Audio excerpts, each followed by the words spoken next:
pas de longues files d'attente, ni de pénurie de carburant aujourd'hui dans les stations-service de la région parisienne.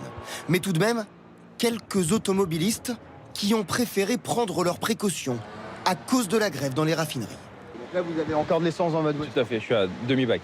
Vous avez peur de quoi, concrètement? De plus avoir d'essence et de plus pouvoir rouler.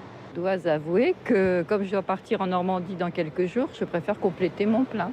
Je pense que s'il devait y avoir pénurie, ça serait peut-être à cause d'un phénomène de panique. Et il n'y a pour l'instant aucune raison de paniquer. Ici à Gonfreville, le mouvement a été très suivi, avec environ 70% de grévistes et des expéditions suspendues. Mais le travail reprend dès demain. Une journée d'action insuffisante pour ce syndicaliste.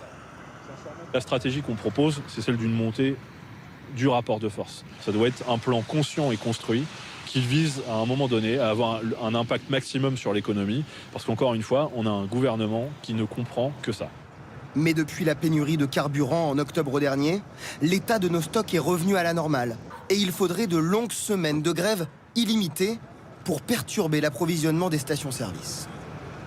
On est mieux préparé en ce sens qu'on a pu reconstituer les stocks en station-service et dans l'ensemble de la logistique pétrolière au cours du mois de novembre, décembre et depuis début janvier.